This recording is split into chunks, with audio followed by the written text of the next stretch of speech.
Up next, Roland visits Pasha with the artifact he received from Sean. The first thing he wants to know about is the progress of the secret metal chamber's construction, which he had assigned to Seline. Pasha delivers good news that everything is complete except for the elevator. At the moment, Seline is inside the chamber, and Pasha offers to take him there. For context, Seline is considered the best in the business when it comes to constructing magical artifacts. She's so obsessed with her craft that she was the first witch to volunteer to merge with that alien-like body. After transforming, her skills improved exponentially thanks to the freedom that body granted her. Back in the day, she would constantly complain about not having enough hands for multitasking and about tiring too easily. Now she has transcended such human limitations. At the end of the corridor lies a massive subterranean passage descending straight down. Just staring into this bottomless pit makes Nightingale uneasy, wondering if there's really no other way to go down. Pasha reassures her that the elevator will be installed in the coming days. For now, she herself will be responsible for taking them down. Trusting her, both the king and the women climb onto Pasha, who glides over the pit's surface as if riding waves.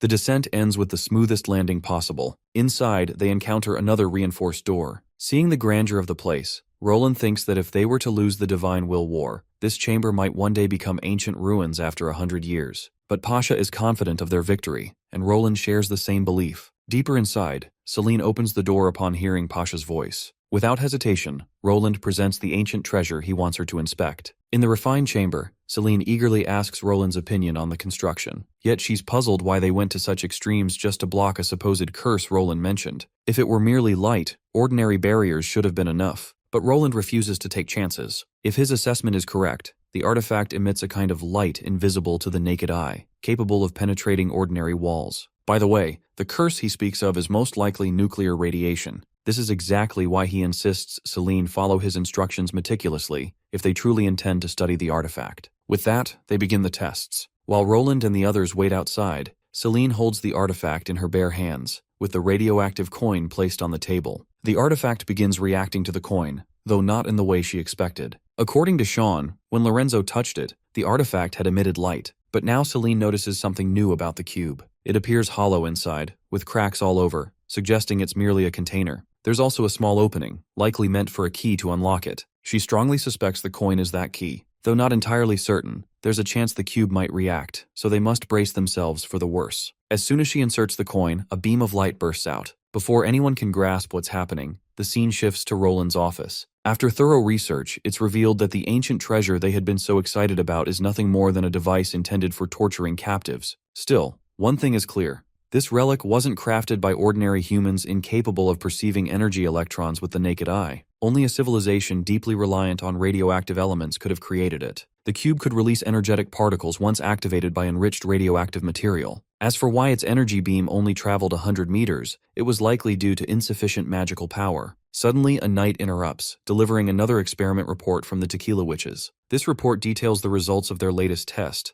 They discovered that different animals showed varying tolerance levels to radiation. The shocking part came when they observed that after 5 minutes of exposure, the radiation began boiling water in a nearby container. If prolonged, the fish inside would have been cooked alive. Realizing they could use the cube's properties to boil water, Roland contacts Seline and instructs her not to dismantle it. After the call, he orders Nightingale to take him to the third border city immediately. She grabs His Majesty and drags him through her mist. Once they arrive, the poor king ends up puking rainbows thanks to the motion sickness from the journey. As soon as he notices Seline, he asks if she can make more of these cubes. The woman confirms that she can, though she doesn't understand why Roland is so interested in what seems like a piece of junk. But Roland believes it's far from junk. In fact, this thing could revolutionize the entire industrialization process. Normally, producing steam requires massive amounts of fuel, but if they can replace fuel with magic cubes, they could achieve an efficiency never thought possible. Seline thinks about it before answering that she can't replicate the cube without thoroughly analyzing its structural integrity. So if she isn't allowed to dismantle it, there's little she can do.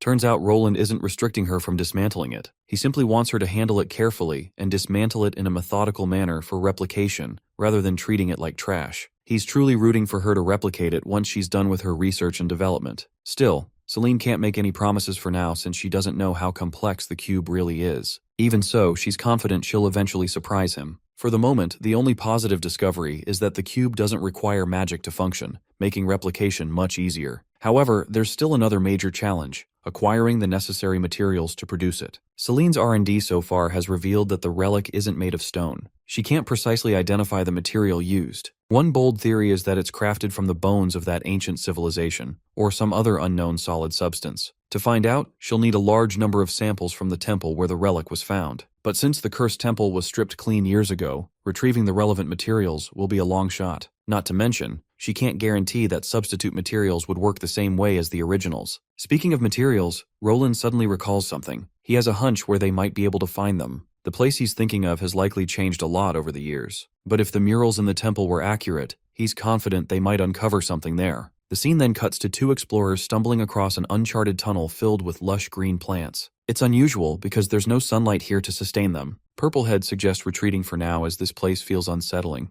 but his brown-haired friend is excited to explore further. By now, Purplehead curses his rotten luck. He regrets ever coming here. All this talk about exploring mysterious ruins feels absurd. His companion even brought diving suits, which they used to cross the waters and reach this underwater site. Suddenly, they notice beautiful flowers blooming in this creepy cavern. Purplehead recognizes the plant. It's the divine messenger flower. They weren't rare in the past, but now they're scarce. Legends say the three gods' messenger flowers grow along the coast like a purple ribbon. It was considered the most beautiful flower in the southernmost region. Since that region is now nothing but desert, it's fascinating to learn such flowers once thrived there. Purplehead explains that the south wasn't always a desert. On the contrary, it was once covered with endless forests, grasslands, and rivers, much like the north. With the disappearance of the three gods' messengers, the land gradually turned into the barren wasteland it is today. As for this peculiar flower, it was believed the divine messenger flower could never be moved once rooted. That's partly why so few exist in modern oases. This is also why the flower was thought to have gone extinct long ago. Its survival here is thanks to the underground cavity, which remained untouched by desertification. For Purplehead, walking through this cavern feels like stepping into an oasis of the past. As they continue,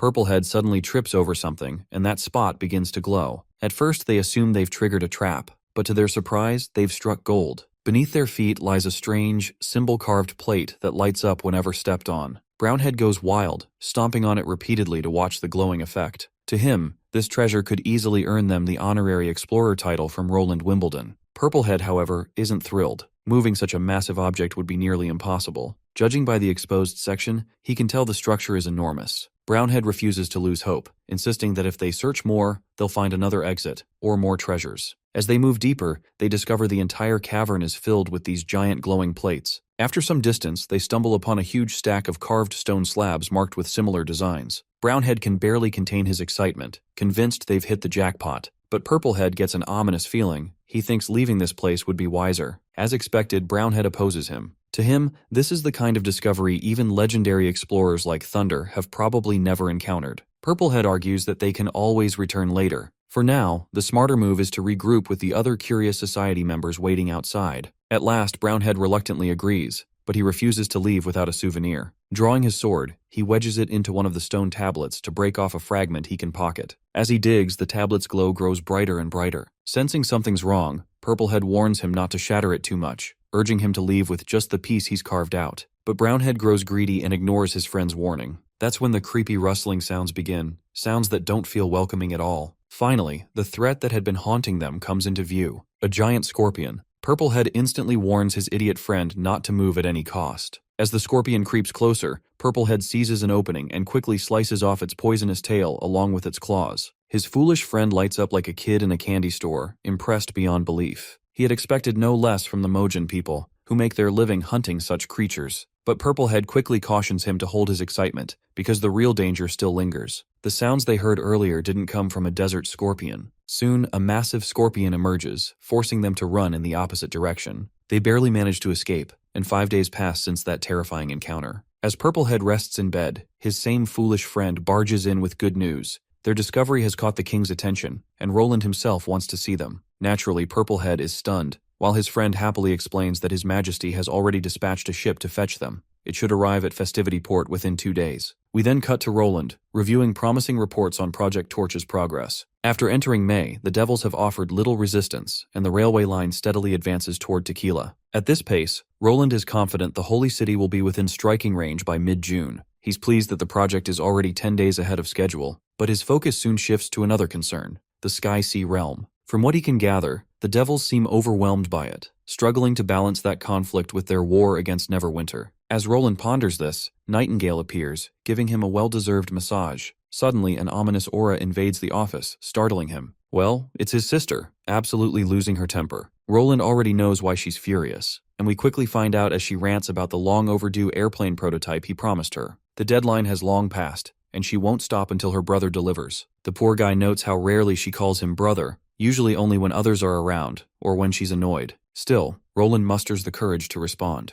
The prototype hasn't been finalized yet, since Anna and Soraya are still working on producing the necessary parts. He also mentions that major battles on the front lines delayed progress on her project. This softens her mood a little. Roland goes on, revealing that the blueprints are complete, but he can't bring the idea to life alone. The girl insists she wants the plane ready as soon as possible, so she isn't left behind by the Sky Knights. Roland assures her that the main body of the aircraft is essentially complete, with only auxiliary parts left to install. Hearing this, the girl lights up like a child at the mention of candy, realizing the aircraft's body is already assembled. As for the auxiliary parts, she argues it should still fly without them. Hesitantly, Roland admits that technically it can fly, but unlike their other aircraft, testing it won't be easy. If technical failure occurs, even Wendy might not be able to help. Despite the risks, Tilly is determined to take her first flight. Left with no choice, Roland agrees to fulfill her demands. He contacts the airfield to prepare the aircraft. Beforehand, he warns her to abandon the plane at the first sign of trouble. The girl agrees, brimming with a childlike excitement Roland has rarely seen in her. A short while later, they arrive at the airfield. The hangar doors open, revealing a sleek, beautiful machine designed specifically for her. As for this aircraft's name,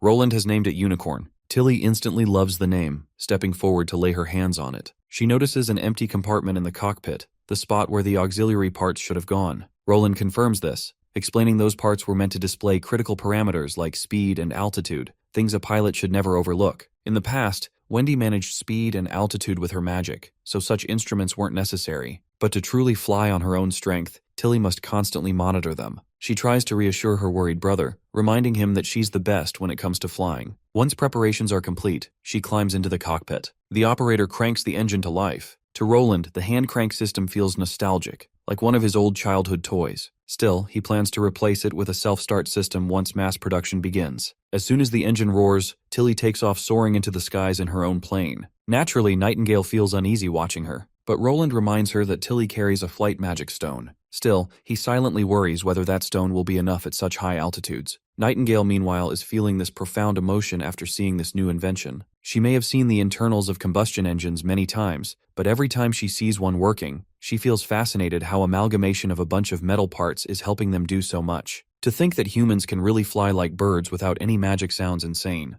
It's nothing like magic, just a combination of wood and metal. She hopes to fly one day just like this in the future. With a bright smile, Roland gives her the confidence she needs, making the woman smile back and hug him out of compassion. After 30 minutes of flight, the plane successfully lands. It seems Tilly had the time of her life inside this thing. Her excited face is proof enough. With just one flight, she can already tell it's nothing compared to the earlier prototypes. This machine offers far more freedom in handling, making agile maneuvers possible unlike the previous designs. If she had to summarize her experience, she would say it felt like having a conscious mind inside a body she could control at will. Roland is startled that she's praising so highly a product still unfinished. Still, he's glad she had fun and wants to end the day on a good note. But the evil, sinister smile Tilly is giving makes it clear she has other intentions. As far as she's concerned, 30 minutes is far too little, and she wants to experience this beast a bit longer. She understands Roland has a lot on his plate, so he can leave and take care of his work. As for her, she's staying here and plans to take a few more flights. With Tilly enjoying a few more flights, Roland and Nightingale head on their way. The scene then shifts back to Third Border City. Turns out Roland's guess was correct. The material discovered in the Endless Cape can indeed be used to create the magic cube.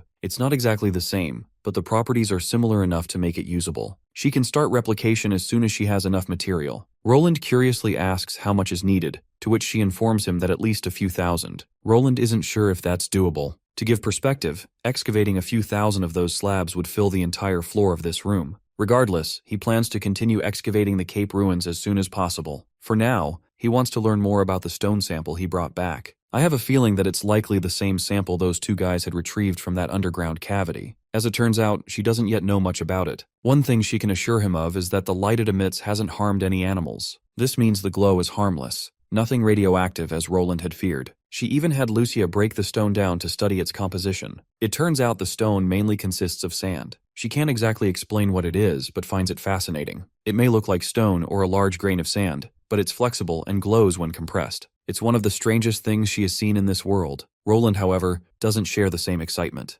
Matter's properties depend on both its elements and structure, and the only reason they find it strange is that they know so little about it. Seline agrees with His Majesty. Ever since she brought back those books from the dream world, she has gained a completely new perspective. In fact, she feels the composition of living beings is even more complex and far stranger than this peculiar stone. From what she has gathered from the books, everything is just made up of elements: carbon, nitrogen, hydrogen, and so on. Even though trees and humans share the same elements, humans can laugh, cry, and think, things trees cannot do. Her observation suddenly reminds him of something shocking. Maybe, just maybe, the so-called steles they found in the ruins aren't memorials at all, but the stick figures themselves. If the stick figures are the steles, then what they are holding are actually the bodies of these figures carved everywhere. Seline finds it hard to believe that those glowing steles are literally living beings like anyone else. Still, she doesn't believe the blocks have consciousness or can move on their own. In fact, they don't have any concrete evidence to make such conclusions yet. So the best thing to do is to continue exploring.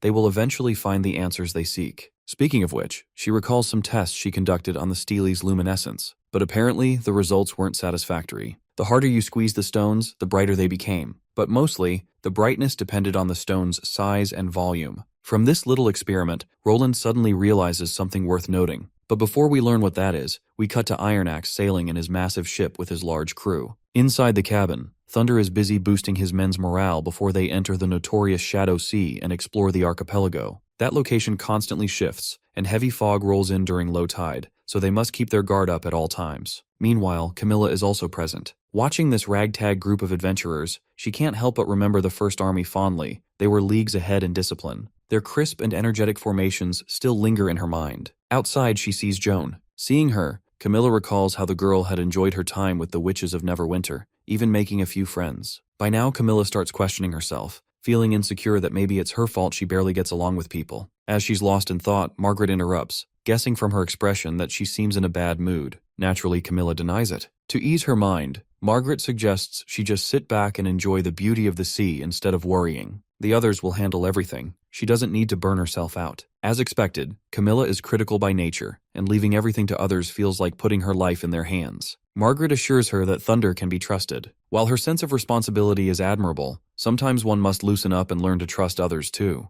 If she keeps herself tense all the time, it wouldn't be surprising if she went mad after spending so long at sea. The men may be rough, but they're the best at what they do. Naturally, Camilla insists she never said otherwise. Margaret knows that, but she also knows Camilla definitely thought it. After all, she's very familiar with how nobles think. She doesn't mind though. Everyone is prejudiced in some way or another, even herself. Just as she thinks of the Mojin people as barbarians, they think the same of her. The only person she has met so far who shows no prejudice toward race is Roland Wimbledon. Suddenly, they notice the tide going out, revealing stone dunes. Soon enough, an entire mountain comes into view. Naturally, Camilla is in awe, watching the strange nature of the Shadow Sea. Suddenly, the ship begins rocking too much, causing the noblewoman distress. Margaret reassures her that the engines have been shut down. The only way to navigate this treacherous pathway is to slow down. The natural speed at which the ship is sliding on the water is already more than enough. Of course, Camilla is once again flabbergasted, watching as they descend as if downhill. Margaret shares the same reaction, but there is no other way to enter this place. This is exactly why Thunder feels so compelled to explore the mystery behind it all. Just then, Joan notices fish swimming beneath them, but thankfully they aren't hostile. In fact, the fish form a special waterway that guides them down to their destination. I don't know about you, but this feels nostalgic. It's the same phenomenon Thunder witnessed the first time he came here with Tilly. Anyhow, Joan points ahead, reminding everyone that as long as they follow the Ghost Shadow Red River, her fancy way of describing the red fish, they'll reach the triangular tower ruins. She recalls Princess Tilly mentioning a strange device inside those ruins, something like a telescope. But it's no ordinary telescope. It can reveal a vast continent never seen before, and figuring out the mystery behind that land is the ultimate goal of this expedition. As they approach their destination, all the passengers gather on the deck, much to Thunder's surprise. He had assumed most would chicken out and hide. Back to business, he points out that they haven't encountered a single sea ghost yet, which is a good sign. They should capitalize on this chance and not delay the mission. Low tide will only last until evening, so they need to go deep into the seabed before then. If they fail to find anything valuable, they'll have to retreat before the tide returns, or risk being trapped in the archipelago. Turning to the witches, he places the rest of the responsibility on them. Joan is confident, while Camilla is once again complaining. Though she uses telepathy, she doesn't want these idiots speaking aloud or interrupting her concentration. With Thunder silencing the crew, Joan and Camilla begin their work. Once Camilla connects her mind with the sea girl, Joan dives deep into the ocean. After a while, Thunder inquires about the situation. So far, everything seems fine. Joan has gone down about 50 meters. From what she can see, the stone pillars don't appear to be thickening, nor do the reefs. She doesn't see any seabed or seamounts. Soon, Joan descends past 100 meters. Light barely reaches that depth, but it's still bright enough to see. The stone pillars and reefs stretch endlessly, with no sign of a bottom. Camilla is seriously shocked at how far these reefs extend. Thunder, however, isn't too surprised. He's used to the unexpected nature of the sea. He recalls once seeing a weather rock mountain in Wolfheart Kingdom. They were somewhat similar to what they're seeing now, except those weren't nearly as slender as these reefs. Suddenly, Joan notices something startling. She feels wind blowing underwater, much to Camilla's disbelief. Even Thunder and his crew are surprised. The sea girl adds that she can't feel the wind physically, but she can hear it. Determined to get to the bottom of this, quite literally and figuratively, she dives deeper. They pass 200 meters, and the wind grows stronger, but nothing changes in her surroundings. Eventually, they reach 400 meters, and it's pitch black now. Since Joan doesn't need light to see, she continues. Before she can descend further, however, the rope tying her to the ship runs out. Even after reaching over 800 meters, the pillars keep going, and still, no seabed is in sight. Finally, they make a shocking discovery. These stone pillars are floating in the water, with no seabed beneath to support them. If Joan is telling the truth, that means the entire island is literally floating on the sea, something Thunder struggles to comprehend. The others also find it impossible. Even if an island could float, how could it remain stationary without anchors or support? The ocean currents alone should have washed the Shadow Islands away long ago. Camilla then drops another bizarre detail. Some of the pillars continue stretching downward. To investigate further, Joan dives deeper. But suddenly, she feels something strange, her fingers stretching out on their own. Then she notices a fish swimming further into the depths. And that fish also is being stretched as it gets further in depth. The poor girl soon realizes she's being sucked down as well. She tries paddling as hard as she can, but it's useless. Eventually, she's pulled inside, and Camilla loses her telepathic connection with her. The sea is pitch black, and no one knows what happens in the next few moments. Joan sees a massive hole below and falls through it, only to plunge back into the ocean again. Her mind flashes with images of her beloved friends from the past few months. Fueled by her desire to reunite with them, she forces herself forward. Before we learn more, the scene cuts to Sylvie riding atop Maggie. They're in the middle of a battle against the devils. As Sylvie guides the troops, she suddenly spots a high-tier devil, also known as a demon slayer, rushing toward her at incredible speed. She quickly commands Maggie to retreat. Seeing the witches flee, the demon slayer halts midair. At that moment, a barrage of fireballs rains down on him. He dodges, but the devils on the ground take the brunt of it. Naturally, the demon slayer looks furious,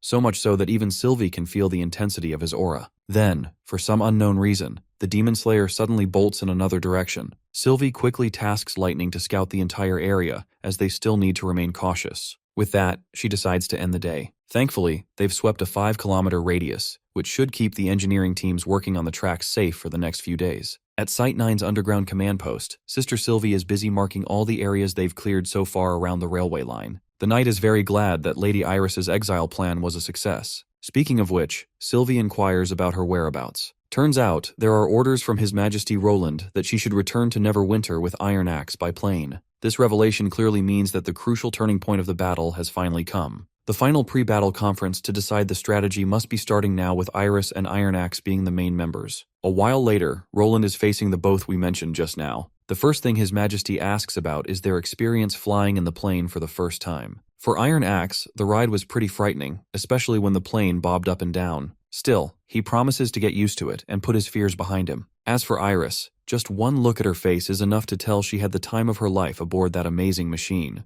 Anyhow, with the core members back in Neverwinter, Roland decides to head to the conference room and begin their final preparations for the war ahead. In the room, several key figures of Neverwinter are present. After nearly 6 months of construction and development, the first railway mainline across the fertile plains is now less than 60 kilometers from the Tequila ruins where the devils are hiding. Once Tower 10 station is completed, the First Army will be able to launch a direct assault on the enemy's new entrenchments there. If the fertile plains are consumed by the red mist, the devils will be able to push past the impassable mountain range, stretching the front lines and giving themselves a major advantage over the First Army. For humans who are already outnumbered, that would be a disastrous start. But if Neverwinter manages to seize the Tequila ruins, the devils will have no choice but to turn toward the holy cities, since those are the only places where they can spread the mist using divine stone veins. Comet City and Anlieta are both closer to the northern edge of the plains. Even if the devils establish strongholds there, they won't pose a direct threat to the Four Kingdoms. Unfortunately, things rarely go as planned.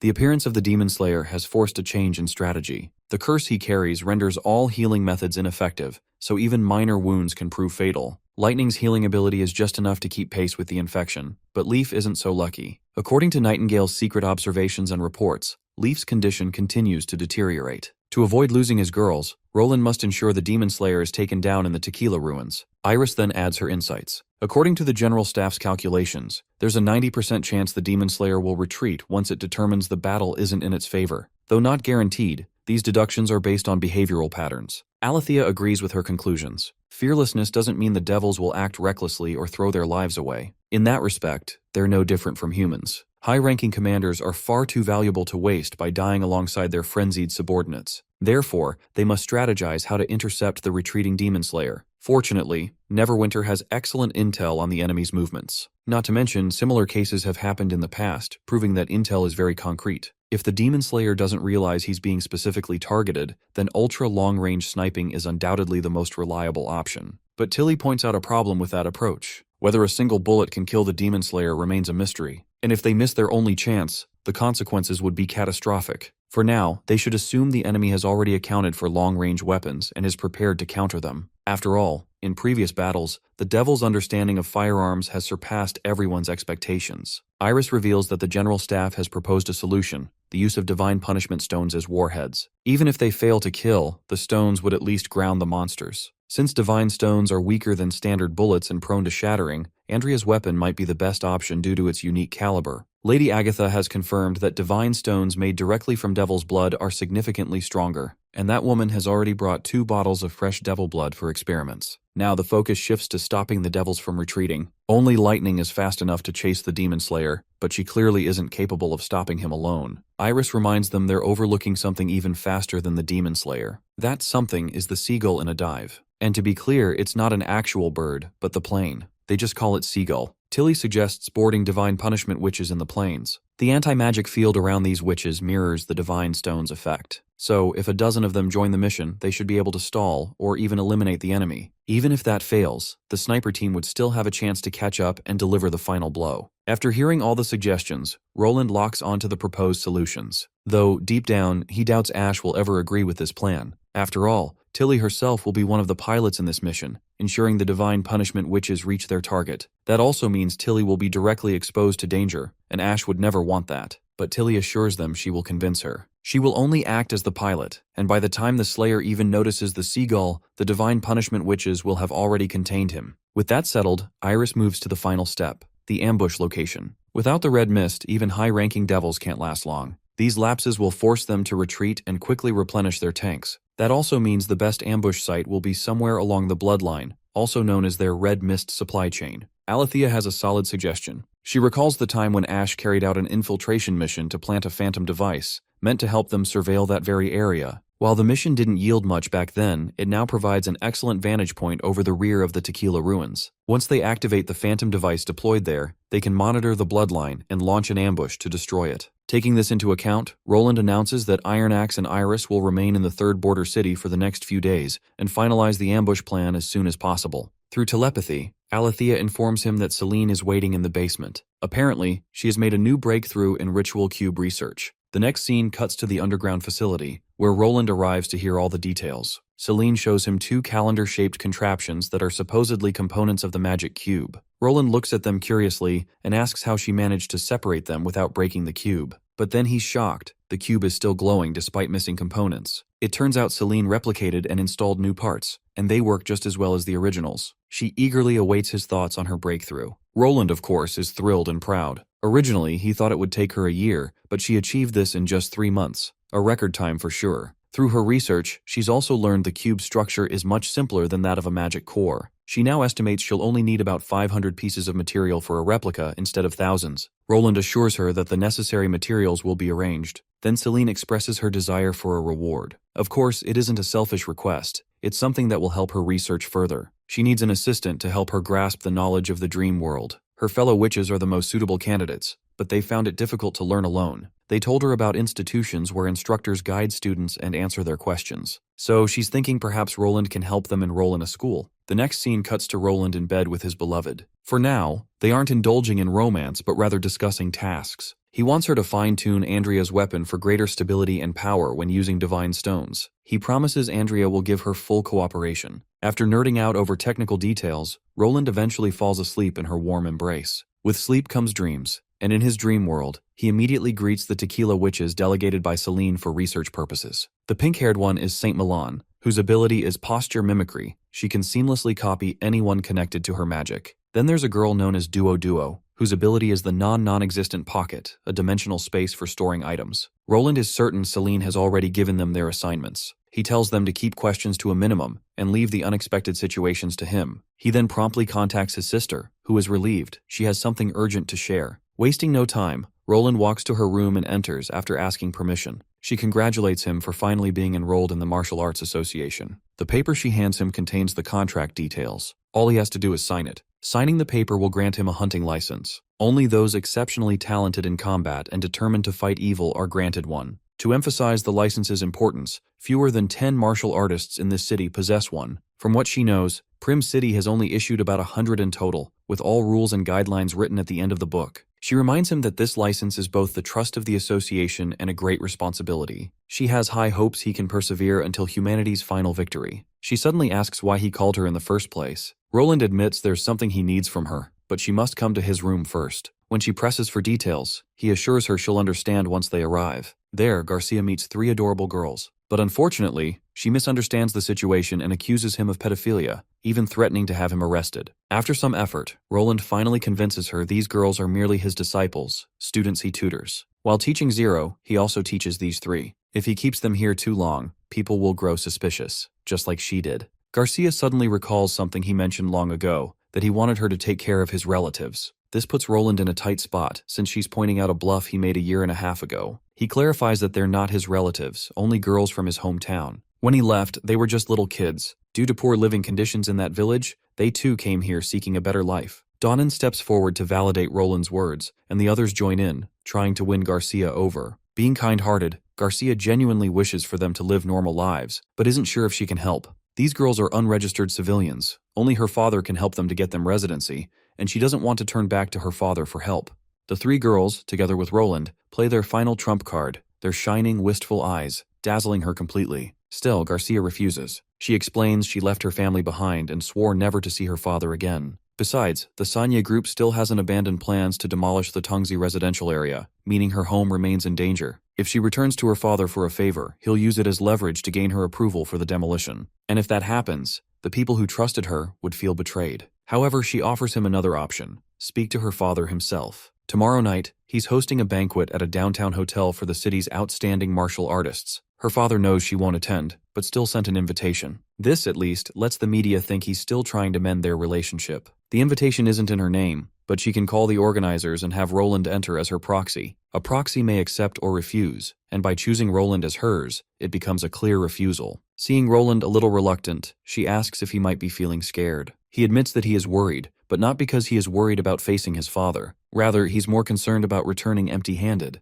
The girl assures him that his father isn't petty. In business, especially in transactions, he values profit above grudges or personal interests. Besides, Roland isn't just an ordinary martial artist. Prism City has already noticed his growth. With that reassurance, Roland gains the confidence he needs to move forward. Garcia feels a swell of pride having a fellow martial artist like him by her side, which is why she feels ashamed for having misunderstood him. She tells him that if he ever needs help in the future, she's only a phone call away. With that, the siblings shake hands on a good note. A while later, we see Roland cruising down in his sleek Mercedes with his girls. They're excited to devour all the food at the banquet, but Roland reminds them that banquets aren't for unrestrained eating. These gatherings are opportunities to expand one's network. After all, no one wants to talk to someone with a greasy mouth. With that in mind, the girls promise to hold back, but he doubts they actually will. He then assures them they can eat all they want, so long as they don't disturb anyone around them. Hearing this, the girls even consider sneaking out food, and surprisingly, Roland gives them the green light. As long as you don't get caught, it's fine. Finally, they arrive outside the lavish hotel building.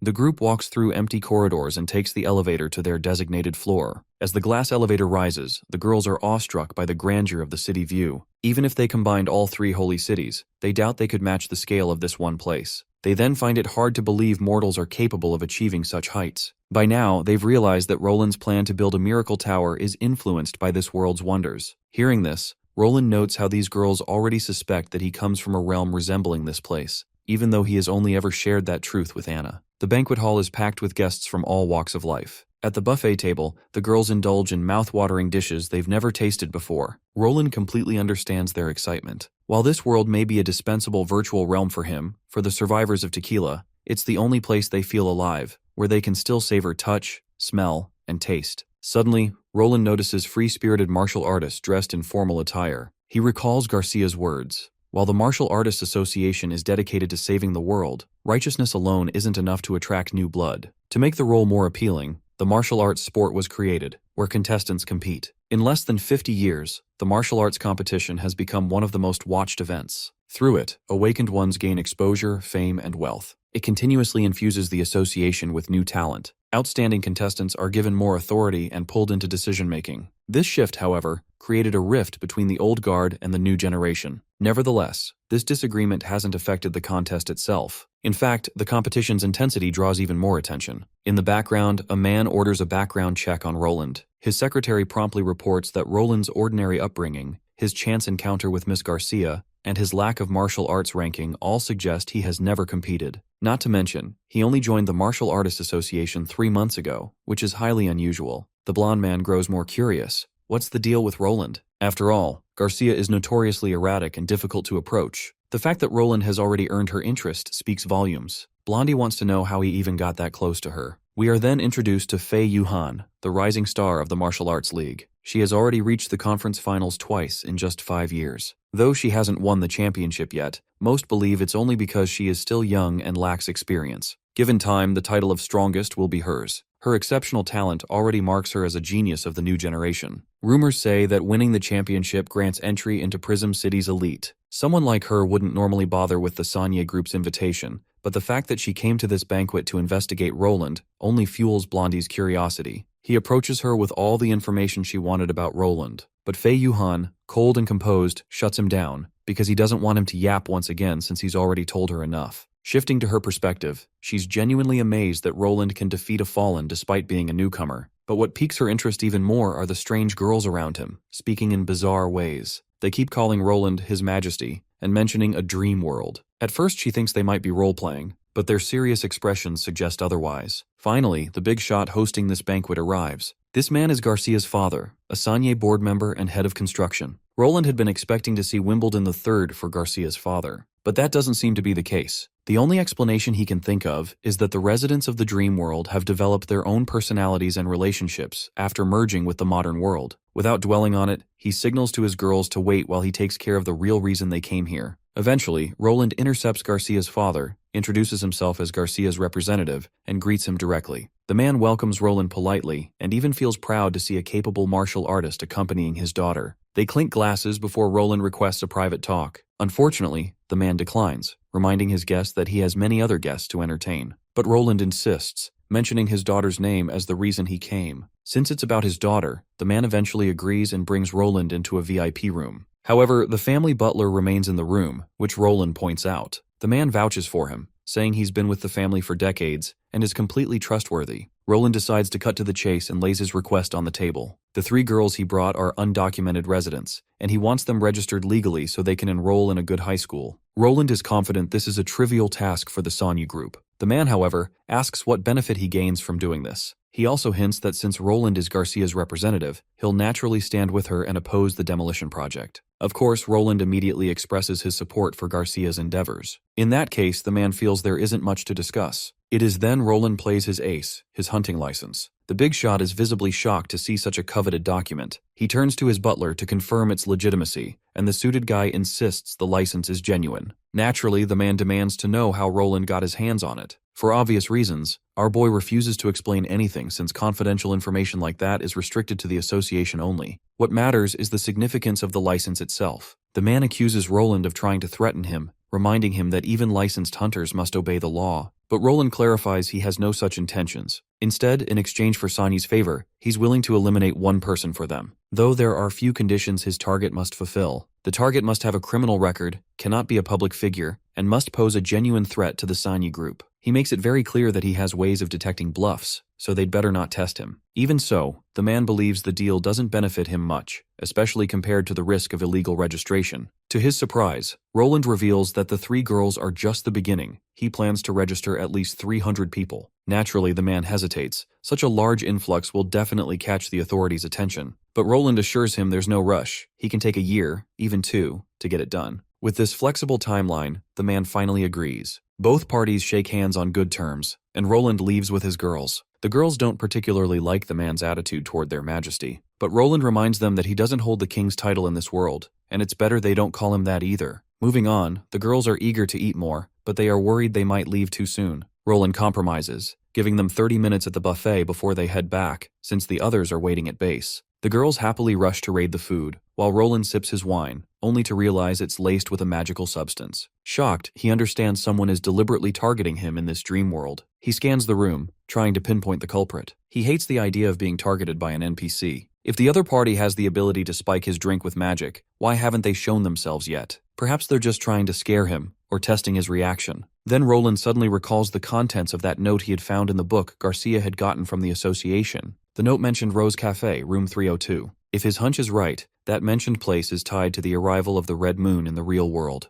meaning someone intends to meet him on that very day. The Red Moon's appearance also marks the beginning of the War of Divine Will. What puzzles him most is how someone inside the dream world knows what's coming in the real world. Moreover, if he doesn't sleep, this world remains frozen, so how is he supposed to meet them on the day of the blood moon? And even now, he doesn't know where this so-called Rose Cafe actually is. Finally, Roland resolves to create his own room 302 inside a Rose Cafe here in the dream world, to fulfill the conditions and force this mysterious NPC to reveal themselves, the one hinting at him about the divine war and everything tied to it. We then shift our perspective to Fei Yuhan, who just picked up the spiked wine of glass Roland put down. Turns out, it was she who infused his wine with magic, and she is quite amused that he managed to break free from the influence cast on it. After drinking, she confirms it's just an ordinary glass of wine. Seriously, bro, I hate this dream world nonsense. It's just filler. It shouldn't have existed. Finally, we cut back to the real world, where all the divine witches are expressing their deepest gratitude to Roland for the hospitality he showed them last night. Hearing those girls rave about food and all that, Anna's appetite kicks in as well. She also wants to taste the otherworldly cuisines herself. Roland gives her pat, promising she'll get to experience it soon enough. In Roland's office, Nightingale has brought a sack of stones, the same type as those found in the underground ruins and the Cage Mountain ruins. The note inside reveals that these so-called ancient ruins aren't limited to the undersea caves, but are scattered all over the world. So far, they've uncovered 16 dig sites near Festivity Harbor, each with the same stickman artifacts. If all the sites are connected, the area would expand to cover more than 7 or 8 harbors. Meanwhile, beneath the desert lies a 5 to 10 meter stone wall. That place isn't filled with stone tablets. It's covered with clusters of green grass. Since they've already found countless stone tablets near Festivity Harbor, Roland can only imagine how many more lie beneath the endless cape.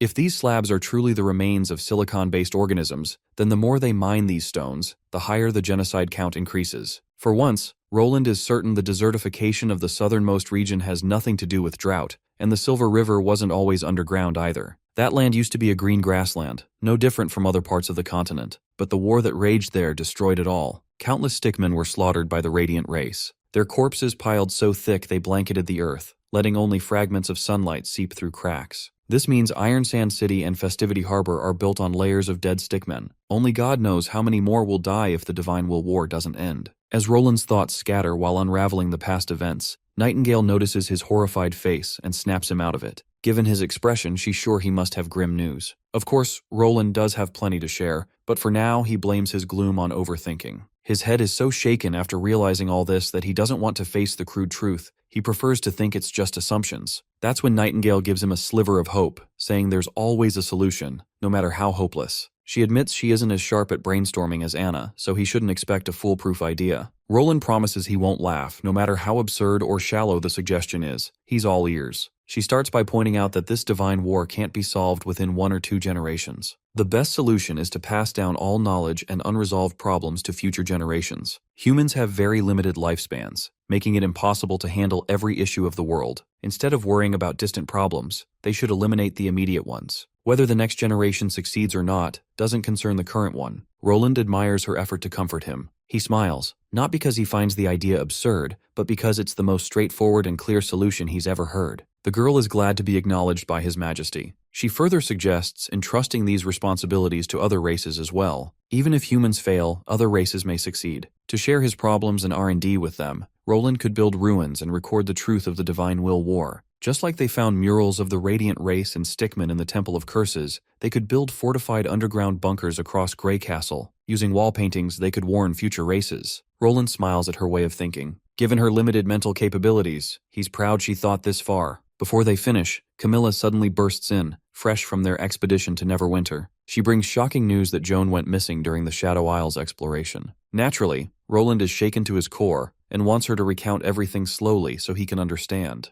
Within minutes, she explains how Joan disappeared, how they waited 2 days by the sea but couldn't wait forever. Thunder insisted only Roland might understand what Joan encountered underwater. Camilla also wants to know if floating pillar islands could truly exist. Well, Roland has no clue either. The more he digs, the stranger this world becomes. By now, reality is just as twisted as his dreams. The elongated sea pillars didn't drag in fish, only Joan was pulled into the depths. Camilla described her fingers suddenly stretching unnaturally. Normally, such distortion would cause unbearable pain, yet Joan felt nothing. For now, Roland concludes it was spatial distortion. He agrees Thunder was right to return, and he remains certain Joan is still alive, perhaps swept east of the Seline. But Camilla refuses to believe she traveled thousands of miles in a blink. Roland admits it's only speculation. What's certain is that the water level of the Shadow Sea has dropped significantly. The change has even altered the tides of Bay Islands, meaning an astronomical amount of seawater has vanished. The best guess is that all the water has shifted east, beyond the sea line. After racking his brains for quite a while, the only way that much water could vanish is if it was transferred from one location to another instantly. It's the same as how two ends of space are connected through a wormhole. Once again, Camilla refuses to believe it, and eventually collapses into Nightingale's arms from sheer exhaustion. Roland immediately orders the girl to put Camilla in the Witch's Tower to rest, and summon Tilly to the office at once. We then shift perspective to the devils. The high-tier devil, the Demon Slayer, also known as Lord Relic, is busy gazing at the night sky. His henchmen arrive to report that all the necessary preparations have been made. The Lord praises them for a job well done and assigns his lackey to continue surveillance. But the lackey voices doubt that the humans will fall into their trap. The price they paid to lay it was significant, so much so that if Skylord finds out, he'll be furious. Relic has already accounted for failure, but he believes the outcome will be worth the cost. While staring at the rail tracks the humans have built, the Lord is fascinated that humans hold their ground without massive walls. Before humans grow stronger, he wants to crush them.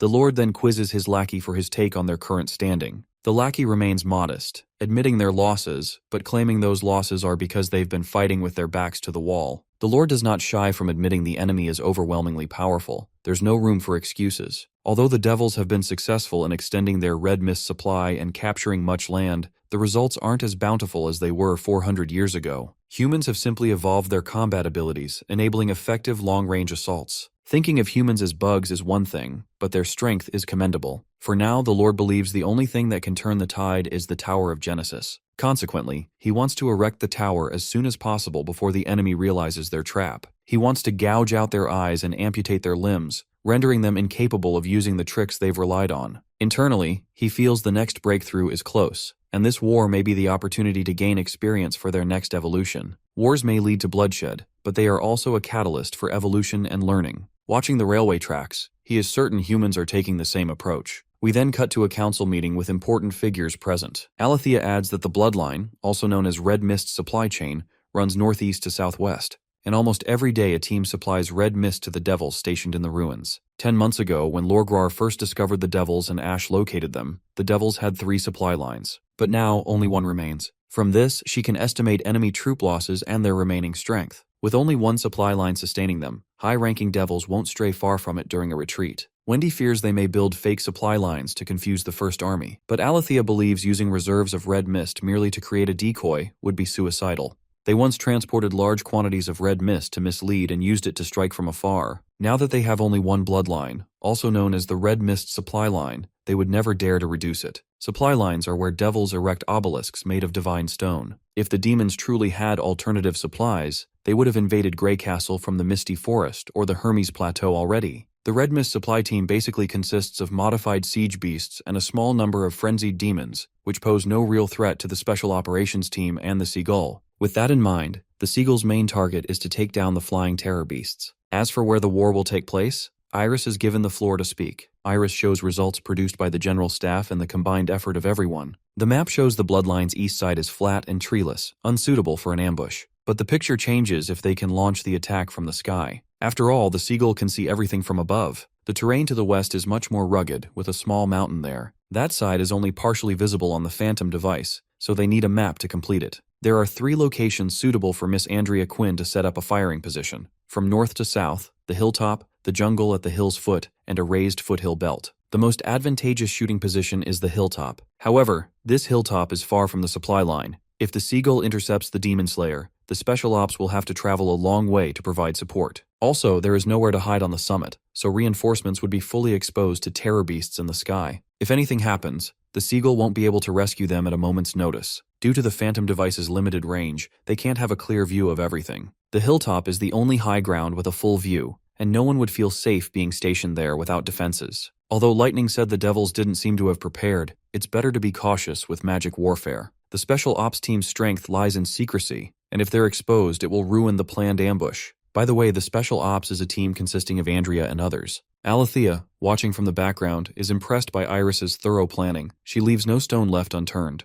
She even lauds Iris mentally, letting Roland know he has seriously talented mortals under his command. Taking the chance, Roland boasts it's all because of education. If the Tequila Witches had emphasized education years ago, the mortals would have been key assets in elevating their standing. Back to business. Roland inquires about Iris's ideal location for the ambush. Iris picks the jungle at the foot of the mountain. The sniper team may have a narrow view there, but they could hide there easily. They can monitor the sky while also supporting Princess Tilly from the jungle if necessary. Of course, they could also hide at the foot of the mountain, but it's too close to the Tequila ruins. If the enemy happens to retreat, their location will be exposed. In her conclusion, she believes the jungle is currently their best option. It has the best of both worlds. If you're on the hill, you'll be exposed to the terror beasts in the sky. But if you're near Tequila, you'll be exposed to foot devils during their retreat. The two teams will pinch the Demon Slayer's retreat route from the left and right, giving Andrea a chance to ambush the bastard with her sniper rifle, if the devil doesn't realize their intentions. Even if he figures out Andrea's presence, the Divine Punishment Witches will be there to block his retreat. Now this ambush plan relies entirely on how effective Anna's newly built weapon will be. Moving on to the next phase of the war. Once the shelling of Tequila officially begins, the First Army will dispatch a unit to advance 5 to 6 kilometers to the left flank to support the Special Operations Team's retreat. As for when the ambush begins, it will depend entirely on how resistant the enemy proves to be. For now, that concludes the plan, much to Roland's bewilderment, who likely has a feeling they're overlooking something. Iris wants him relocated to the third border city once the battle begins, along with the City Hall members and the witches in the castle district. While the old man Barov fumes at this woman for ordering the king, Anna asks whether the devils intend to attack Neverwinter. As far as Iris can gather, the chances are slim to none, but that doesn't mean they can overlook the possibility. After all, they can't fully estimate the number of devils just by looking at their supply line. For example, the red mist canisters that support 3,000 devils could also be used by 1,000 devils to travel greater distances. The devils have appeared in Neverwinter before, but that was only to send a warning. This time, if they come, their target will be the castle district itself. And it won't just be ordinary devils. High-ranking ones are bound to appear. Even if they have to abandon Tequila in the worst-case scenario, they won't hesitate for a second. With everyone on the same page, Roland decides to go with her proposed plan. Then comes the encouragement phase of the meeting, where Roland sparks hope of victory in everyone, raising their morale. Every person must act together and play their role. They will defeat the devils and take Tequila back. Everyone roars, pledging to fulfill their duties with all their hearts. In the following days, we see a well-built plane landing back on the runway. Unboarding is Tilly, greeted by Ash on the runway. It feels like the war is about to begin. They are in the preparation phase right now. Ash can also be seen reassuring Tilly about Sister Leaf. As long as Leaf remains the heart of the forest, no one can possibly harm her. And the reason Ash was waiting at the runway is because it was Sister Leaf who announced the princess's arrival. Today, Tilly is back from the battlefield preparations to stay until morning, much to Ash's shock. Since they have time, Ash decides to take Tilly for a walk around the camp to show her the new species of fruit Sister Leaf has been cultivating. She even suggests throwing a bonfire and enjoying themselves, but Tilly turns her down. She has too much on her plate. Seeing Ash's downcast face, Tilly assures her that it's time to prepare for the inevitable. In the coming days, they'll be together, so there's no need to feel sad now. Ash's presence is necessary in this battle because the Special Operations Team requires her help intercepting the devils. They need to pack tonight and reach the front lines by tomorrow. They'll be taking the Seagull to get there, and the rest of the details will be explained on the way. Though it may be too busy for a bonfire party, they still have enough time to try out some of the experimental fruits Ash mentioned. A while later, Ash doesn't feel right when she learns that Tilly will be piloting the Seagull. Ash had promised Roland she would never let his sister set foot on the battlefield. She quickly spins around to confront His Majesty, only for Tilly to reveal that he didn't assign the task to her. Tilly herself volunteered for it. She convinces Ash there's no danger involved. If it were a suicide mission, things would be different. But in this situation, she's only acting as backup. She's supposed to step in only if Andrea Quinn fails to complete the sniping mission. Her task mainly involves deploying onboard Divine Punishment witches. Ash fears that with the Magic Slayer devil in the mix, things are bound to go south. Of course, Tilly has already considered this. She isn't dumb enough to fly the Seagull in plain sight of the Devil Slayer and land right under its nose to drop off the witches. Not to mention, there's no need to use the Seagull as bait either. All she needs to do is take out the enemy troops carrying red mist canisters for the Devil Slayer. After all, the Devil Slayer will eventually need a recharge. Without refills, fleeing the plains would be impossible. To put it simply, the Divine Punishment witches will wait for the enemy's arrival and drag them into battle, buying enough time for Wendy and Tilly to return safely. Despite all this assurance and a seemingly risk-free plan, Ash still isn't convinced. Since words aren't enough, Tilly plays her trump card, leaning in and giving the big girl a soft smooch on the lips. After a passionate kiss, they pull apart, both embarrassed. Tilly promises she'll return and wait for Ash's arrival too. Their next reunion may take weeks or months, but she'll be waiting. The two girls then share yet another kiss, and this time, it's Ash who takes the initiative. We then cut to this knight contingent saluting his three core commanders, Iris, Agatha, and Hunter Iron Axe. Looking at the map laid out, showing the railway track stretching towards the Tequila ruins, Hunter Iron Axe demands the latest report on the Devil's reinforcements at the front lines. Turns out the Devils are digging a trench. It was Miss Sylvie who noticed it first. Some Devils had crawled out of the Red Mist corruption zone and began digging 6 days ago. Then Miss Lightning confirmed it and noticed Devils moving inside the trench, so she marked it as a danger zone. According to Lightning's sketch, although it looks crude at first glance, its general layout is strikingly similar to the trenches once built by the First Army. The trenches are spaced 10 to dozens of meters apart and connected by multiple longitudinal ditches. The biggest difference between the First Army's trenches and the Devils is that the demons dug more longitudinal channels for retreat purposes. The maximum deviation is no more than 2 meters, making the entire trench system look neat, consistent, and well organized. Agatha can tell that these creatures are learning from humans, and their design has also piqued Iris's curiosity. From what she sees,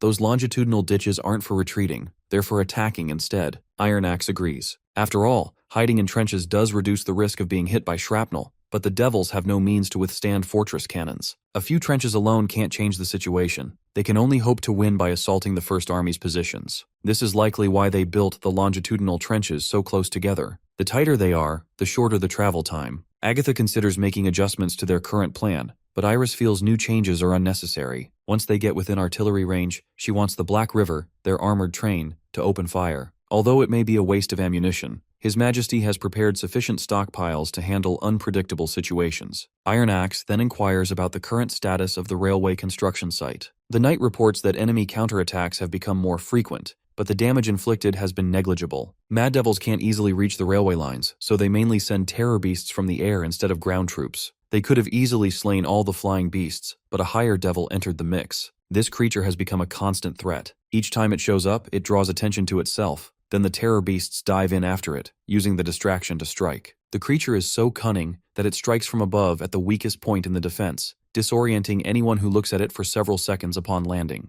Even with God's punishment stones, it is one tough nut to crack. Without the stones, workers hiding in bunkers would have fallen into a state of panic under the devil's influence. The closer you are, the worse the effect. Dread beasts lurking in the clouds exploit this vulnerability to attack. Although Sylvie alerts the front lines before each battle, it's still not easy to intercept a target diving from overhead, especially since 1 or 2 hits can't kill it. The best result the First Army has achieved so far was breaking one of the Devil's arms after it landed. But when it reappeared a few days later, the arm had fully recovered as if it had never been injured. To make matters worse, several squads reported to General Staff that the Magic Slayer Devil's movements are becoming harder to predict, as if it is adapting to this level of combat. In the past, a single machine gun could block its path and force it to change direction. but now it takes the combined fire of 2 or 3 squads to achieve the same. If it weren't for the weapons and God's punishment stones invented by His Majesty, this creature might have been able to kill everyone with its own power. Agatha also confirms that the devils used the same approach during the Alliance era. High-ranking devils evolve through constant battle. The more severely they are wounded, the stronger they become when they return, both in magic and fighting skill. Many Transcendents died at their hands. Not only did they fail to stop them, but they inadvertently helped them grow even stronger. She fears that if this monster, with its multiple abilities, is not destroyed and manages to escape,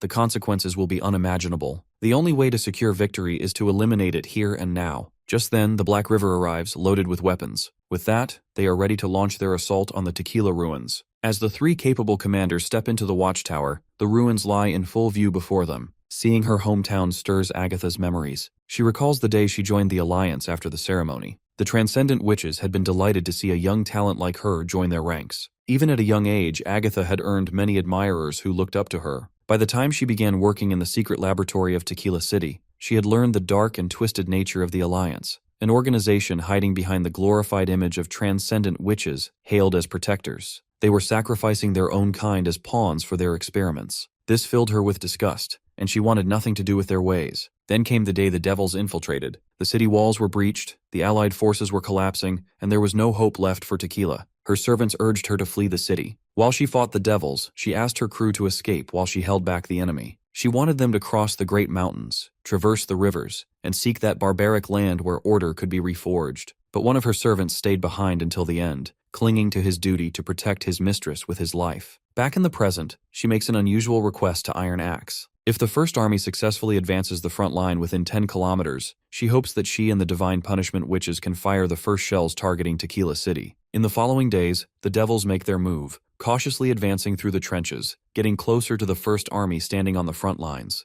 Unfortunately for Sylvie, she can no longer monitor their movements, as the devils have placed 2 massive Divine Punishment stones to block her vision. Eventually, she sounds the alarm, warning that the enemy is on the move. The engineering team working on the tracks immediately rushes to the nearest shelter. They are strictly ordered not to leave without authorization. Once everyone is inside the shelters, Sylvie reports the successful evacuation of the engineering team. With the entire base under blackout, the First Army begins moving into position. Sylvie's job has become hectic. She's busy answering everyone at once. The artillery team is requesting enemy locations and firing coordinates to set up the artillery. Meanwhile, the team at the Black River is also asking for updates on enemy positions. Sylvie promptly contacts the flying duo, which is Maggie and Lightning. Since the enemy is interfering with Sylvie's magic eye, only the 2 flyers can scout that area. With that in mind, both girls head out to track enemy movements. Maggie quickly transforms into an owl to take advantage of its night vision. But before they can get too close, they're ordered to retreat because the Magic Slayer is on the move. The very mention of that devil triggers Lightning's PTSD, but she swallows her fear and breaks through her mental restraints. Confident in her speed, she believes she can outfly that freak. As she blasts into the sky at sonic speed, Maggie is tasked with scouting the ground below. Suddenly, the high-tier devil intercepts their path, but Lightning leaves it in the dust. Her speed has been amplified since her awakening.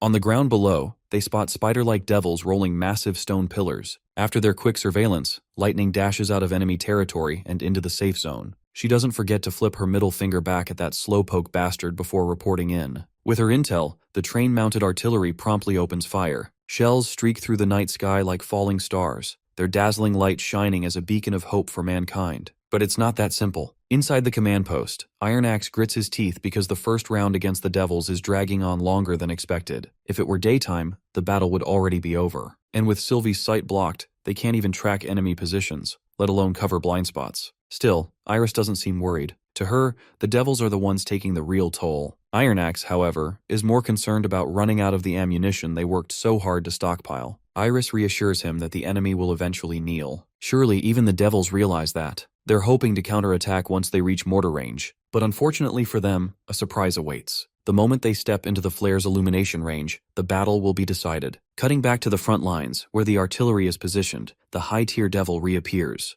The bastard commands his minions to overwhelm the humans. As soon as they enter range, one of the knights orders flares to be launched and elevation fire to begin immediately. The sky lights up as the flares burst, leaving foot soldiers staring at the blinding glow above them. With targets revealed, the artillery rains hell on the devils, obliterating not just them, but the very ground they stand on. The high-tier devil watches in horror as his forces are shredded. Just 6 months ago, night raids were enough to overwhelm humans. But now, these mortals have prepared a flawless counter-strategy and are executing it with precision. They're no longer helpless bugs, they're the real deal. And this devil knows his king must hear of it. Seeing his army massacred, he takes flight. If he doesn't eliminate the humans' eyes and arms, his king's grand expansion plan will collapse. With that resolve, he dives toward the hot air balloon and rips apart the scout inside. Meanwhile, the devils desperately try to advance on the artillery. But under the relentless barrage of bullets and cannons, they're shredded limb from limb. Even the spider-like devils, sturdy against bullets, crumble before cannon fire. Then come the flying beasts, only to be swatted down by ground defenses already waiting for them. The high-tier devil pushes forward, but even he can't withstand the storm. Explosions and constant fire hold him back until dawn begins to break. By morning, the enemy is completely wiped out, with only a few survivors retreating.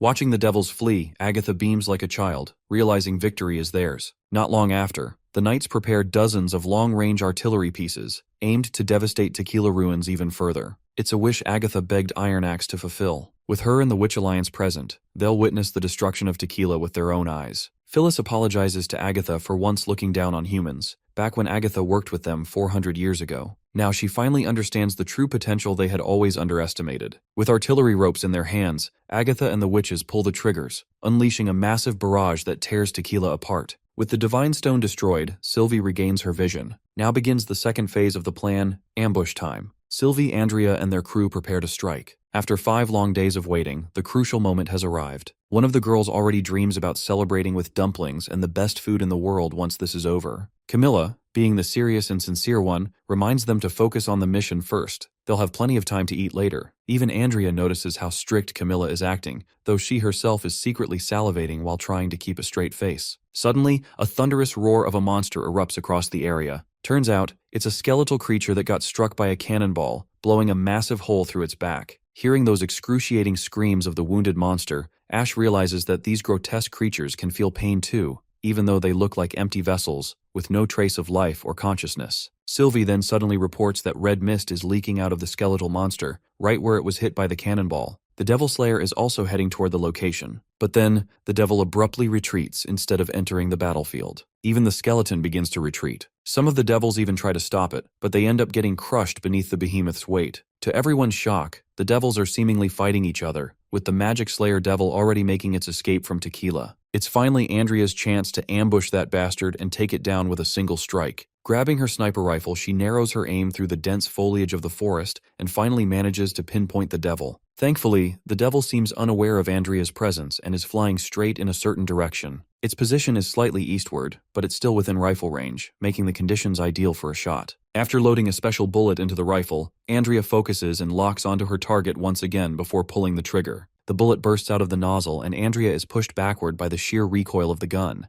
Thankfully, Ash quickly jumps behind her, saving her from crashing onto her back. She then quickly questions the woman if the devil has been dealt with. Andrea focuses again, noticing that the bullet still hasn't reached its target. As the bullet inches closer, the devil finally realizes it's been ambushed. Seeing that terrifying glint in the devil's eyes sends chills down Andrea's spine. Eventually, the bullet finds its mark, piercing straight through the devil's chest and obliterating it into countless pieces like a piñata. With Andrea confirming the eliminated target, the other girls burst with joy, and Ash pats the noblewoman for her exceptional job. Ash then calls Lightning and orders her to tell Siegel to retreat, since the objective has already been achieved. Seems like Tilly didn't even get the chance to play her role, as the target was eliminated too quickly. Meanwhile, Andrea can't shake off the image of that devil's glare, wondering if it was directed at her. She can't understand how the devil could sense her from such a massive distance. She's certain Sylvie must have seen those disgusted eyes too. Likely, Sylvie just thought it was a coincidence the devil happened to look in their direction and didn't dwell on it. But since the devil's already dead, Agatha also feels it's pointless to indulge in meaningless thoughts. With the devil defeated, Andrea assumes that the scar Ash received from that devil should start healing within a few minutes. After feeling the scar, Ash senses no sign of recovery. That can only mean one thing: the devil isn't dead. Sylvie realizes it too, but a little too late. She still warns them as soon as she can about the threat heading their way. Ash moves swiftly, trying to block the incoming strike with her massive sword, but the attack still manages to hit the witch standing behind her, pinning her against a nearby tree. The bastard is still alive, and pretty pleased to have finally found their team. The witch, Margie, who took the brunt of the hit, coughs painfully in the background. The devil, on the other hand, praises Ash for her quick reflexes and great strength. If it weren't for her deflecting that blow, the injured girl would have died instantly. With the ponytailed witch down, they can't retreat anymore. She was the only one capable of using arc magic to move them around. Meanwhile, the devil points a finger at Sylvie, accusing her poor eyesight for leading the devil's downfall in this battle. It also recognizes Andrea as the one who fired that shot and commends her for her ruthless precision. Now that so many prominent and powerful figures are gathered here representing humanity, the devil introduces itself as Ezruluk, commander of this expeditionary force, the one responsible for executing everyone present. Turns out, while Andrea and her crew were playing checkers, this devil was playing chess. It had orchestrated an elaborate setup to lure everyone to this exact spot, succeeding by projecting a fake illusion of itself. What's even more unsettling is that the devil isn't making any move to finish them off, it's just talking. That only makes Andrea more curious about its true motives. Recalling Ash's past encounter with this creature, they all know that defeating it completely is out of the question. The best they can do now is stall for time. Not to mention, Andrea has already used up 50% of her magic power. As for Sylvie, Camilla, and Margie, they barely have any offensive abilities left. She hopes lightning will arrive soon, since she was supposed to be here already. Her absence likely means she sensed something unusual. To buy some time, Andrea starts a conversation, questioning how this bastard even traveled all the way here so fast. After all, before she took the shot, she and her team had scanned the surroundings, and there wasn't a single target in a 9-kilometer radius. The devil explains that they've dug numerous tunnels behind Tequila and near the Godstone mining area, making them nearly impossible to detect. These branching paths are buried deep underground, so it's no surprise the team overlooked them entirely. Their constant surveillance of the area without realizing the trap had only led them right into it. Andrea then presses further, asking how he even found their position. The devil smugly replies that it's not that he found them, it's that they found him. In simpler terms, anyone who tries to watch him ends up exposing themselves. Naturally, this shocks Andrea, since that's exactly how the thousand-eyed devil tracks its targets, though she still doesn't understand how that giant, many-eyed monster managed to appear in the sky. Perhaps the decoy she shot down earlier was directly linked to that multiple-eyed devil. But these thoughts can wait.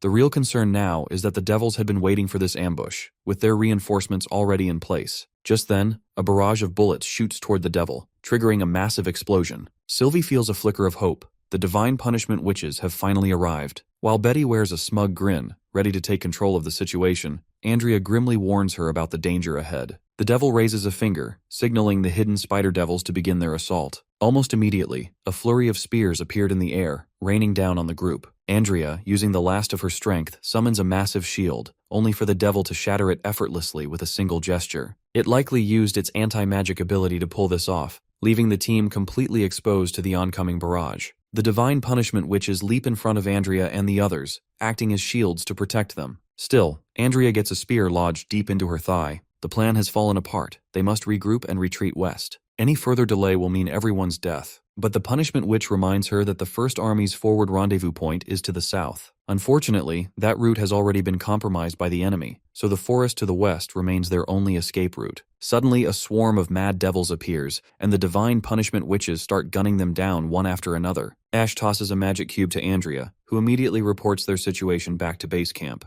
Carried by Divine Witch, Andrea begins retreating while tasking Ash to hunt down and eliminate the 2 spider devils ambushing them. Before leaving, Ash tells her friend to warn Tilly to move out immediately without wasting any time. Riding on the divine punishment witch's back, Andrea grabs the witch's gun and starts firing with one arm, striking down devils in their path. Meanwhile, Ash faces off against the main devil, who dashes straight toward Andrea. Sylvie shouts a warning, and the divine witch intercepts the attack, taking the full blow. Betty raises her shotgun and unloads a barrage of bullets, forcing the devil backward. Though the damage inflicted is substantial, the devil heals instantly, much to Sylvie's utter shock. The torn flesh threads itself back together, reforming completely. The devil's lackey soon arrives, carrying another canister filled with red mist. As the devil consumes it, he smugly boasts about the new healing abilities he gained after ascension. He mocks them, believing they're only delaying the inevitable. If they stop resisting, he might grant them painless deaths. Of course, Betty refuses to kneel before a devil, even if it means dying 1,000 times. Meanwhile, Andrea watches in horror as the divine punishment witch struggles after taking those devastating injuries. The noblewoman, trembling, asks her why she bothered saving her life. The wounded witch simply smiles and says that dying on the battlefield is the only purpose of their existence, and if her sacrifice can keep Andrea's potential from going to waste,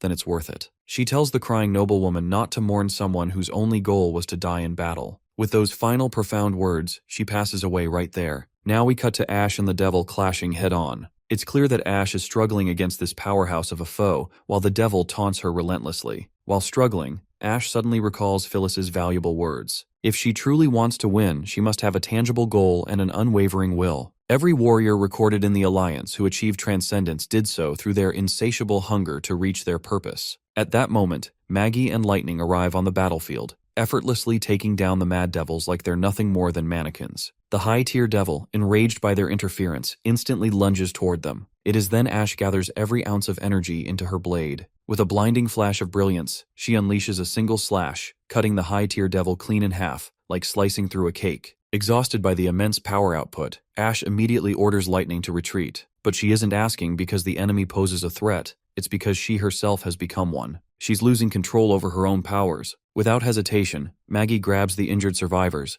and the two retreat together. Maggie can't help but wonder how Ash is channeling such immense power without using any divine will sigils. Lightning has the same question, and even worse, Ash's power seems to have surpassed transcendence itself. Back on the battlefield, Ash feels the brutal recoil from the energy she unleashed. If she can't strike again soon, the devil will surely retaliate. Just then, the high-tier devil's lackey steps forward, not to fight, but to announce that he's returning to the origin of magic and can no longer follow. Ash stares in disbelief, seeing the devil still alive despite being sliced in two. The devil reveals that he hasn't fully ascended yet. After being split apart, he can't complete his ascension without assistance. When the lackey asks what kind of help he needs, the devil coldly demands his life. Shockingly, the junior doesn't hesitate. He willingly offers himself as a sacrifice, believing that if their race wins the divine will battle, they'll finally escape the cage of fate and reach the untouched skies. Once the high-tier devil gives his assurance about their certain victory, the lackey rips out the stone from his own head and embeds it into his master's chest. As the devil fuses with the new soul he's just consumed, Ash begins charging yet another divine attack. The power surging within her blade is so immense that its glow can be seen for miles. Meanwhile, the devil's body completely regenerates, and their powers clash once again, leaving the entire area shaking from the sheer impact. Though the attack fails to harm him, the devil still acknowledges Ash's prowess, praising her as one of humanity's greatest geniuses. For a race with such limited lifespan, reaching this level of strength is, in his words, a truly commendable feat. Still, the devil boasts that humans can't possibly match someone who's lived long enough to fight in 2 divine will wars. After flattering himself a bit more, the bastard lunges forward, ready to end Ash's life once and for all. The two collide in an explosive exchange of raw strength, leaving trails of divine and dark energy behind. After clashing for a while, both pause to catch their breath and share a mid-battle exchange. By now, even the devil realizes that Ash has no control over her overwhelming power. It's the direct consequence of merging with the origin of magic. Though she's attained power far beyond normal comprehension, that same power is devouring her from within. There are only 2 possible outcomes left for Ash. Either she'll be burned to ashes by the magic she wields, or she'll become a mindless monster. Naturally, Ash refuses to accept any of the outcomes, much to the devil's amusement. He finds her hopeless determination quite laughable. As he continues to ramble, Ash makes her move, trying to create an opportunity to strike the bastard. The bastard ducks backward and retaliates with a sharp punch that pierces right through her chest. Meanwhile, Agatha receives the bad news about Ash's condition. Since transcendent witches usually go through ascension during battles, Agatha assumes Ash must be experiencing the same phase. And if she truly ascends, then even a magic slayer devil wouldn't pose much of a threat to her. But Lightning seems more worried about that high-tier devil, wondering if devils also undergo ascension during battle. As far as Agatha can recall, there's no record in the Alliance that supports such a claim.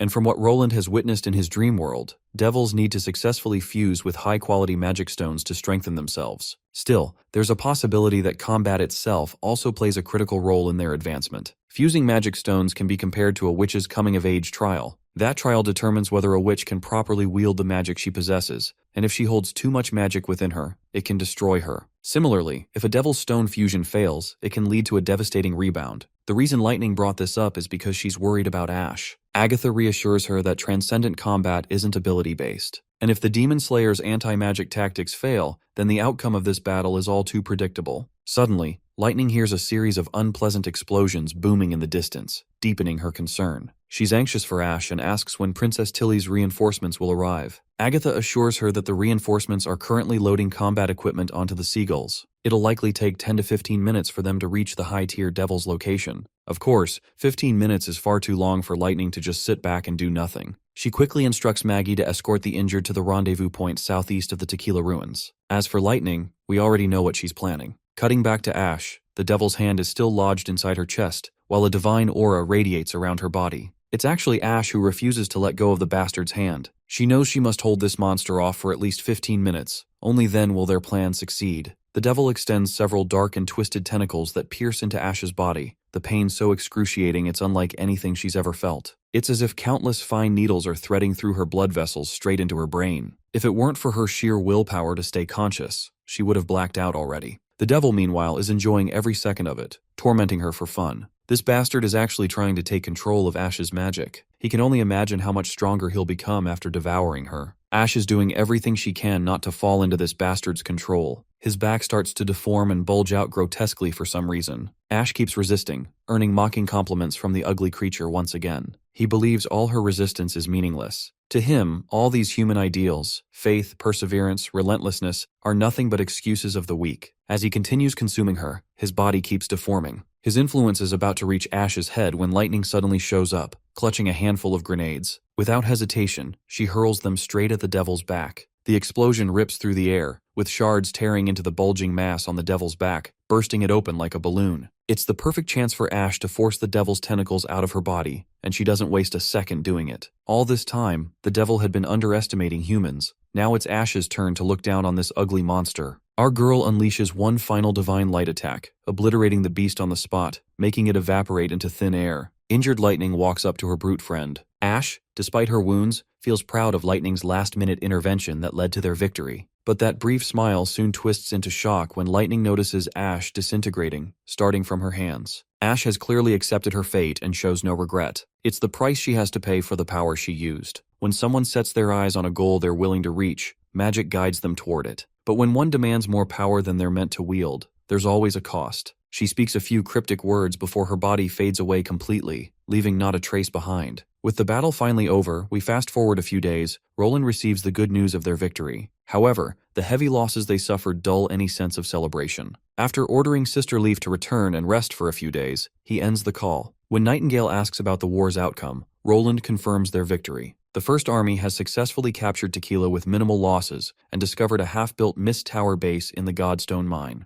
Although the ambush plan failed, the Magic Slayer Devil has been confirmed dead. With the devil gone, the curse that plagued Lightning and Sister Leaf is finally lifted. But their victory came at the cost of two witches, Elena and Ash. For reference, Elena was the divine punishment witch who sacrificed herself to save Andrea. Of course, even Nightingale isn't thrilled about the outcome. It is reported that Ash became something way beyond transcendent and perished alongside the devil. Nothing remained at the scene except a small, melted sword hilt. Ash may have been arrogant and prideful, but she was always dead serious about every choice she made. The same goes for Elena. They had both long accepted this fate, which is why Nightingale doesn't want Roland to feel responsible. A knock sounds at the door, and in walks Tilly with a gloomy face. She wastes no time and hugs her brother tightly, bursting into tears. Her embrace grows firmer as she lets her emotions pour out. Her tears flow uncontrollably until she's completely drained and can barely stand. Roland gently lays her on the sofa and asks Anna to stay by her side. Anna understands, promising to remain with her until the veil of sadness and guilt finally lifts. As for Roland, he plans to return to the third border city for a few days. He's been staying there since the war began anyway.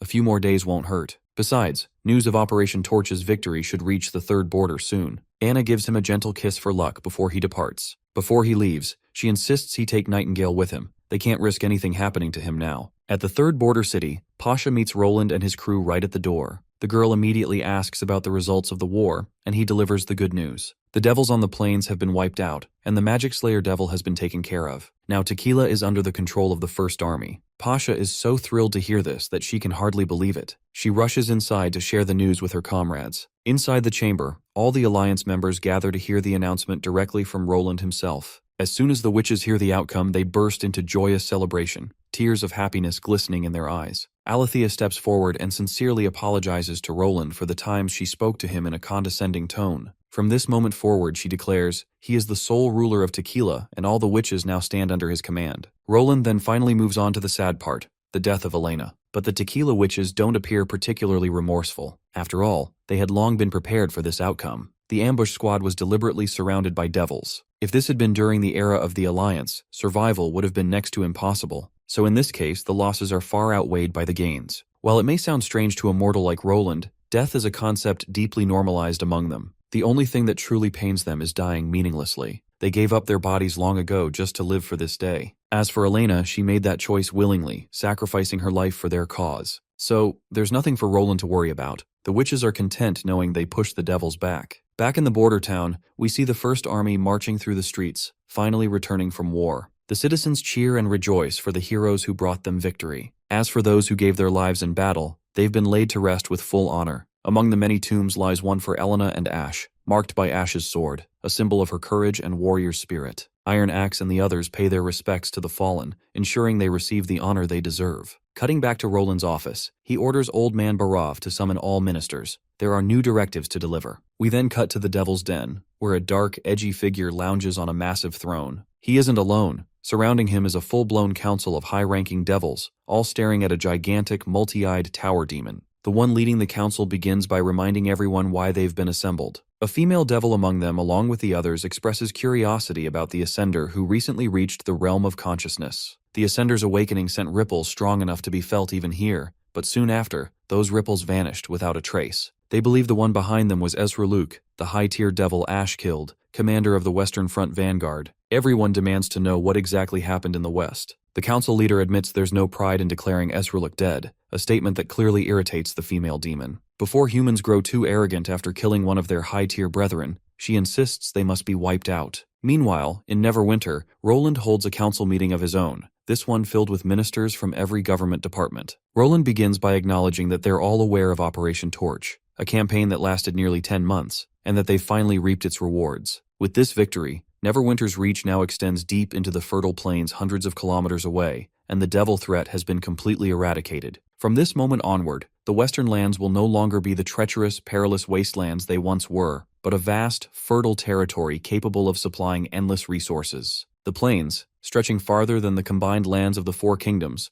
will serve as Neverwinter's main direction of expansion for the next 100 years. Currently, the only thing Roland needs is more resources, and by resources he means people. Neverwinter's population has been growing steadily, and now stands at 200,000, but he intends to increase that growth rate significantly. Barov will oversee the entire population expansion initiative. After outlining these objectives, Roland decides to head to the factories with Anna to begin the trials for the Magic Cube steam engine prototype. In the underground bunker, we see a functioning prototype powered by the magic cubes Seline produced. With a countdown of 3, Roland pulls the lever, activating the engine. The machine rumbles to life, gears turning until the wheel begins to spin. With this invention, Roland is confident that their current industrial revolution will soon become obsolete. To be honest, even the people from his previous world hadn't achieved this level of efficiency that these 5th-generation steam engines promised to deliver. In the following days, we cut to Lightning and Maggie, busy scouting the area as usual. Just as Lightning reports no signs of danger, Maggie suddenly rushes back with terrible news. The two quickly take cover as a massive rift tears open in the sky. From the rift descends the same devil who was leading the earlier council. He's performing some strange ritual, one they can't comprehend. Lightning decides to retreat and report to the Tequila Witches. It's clear now that these mountains aren't the untouched paradise they once thought.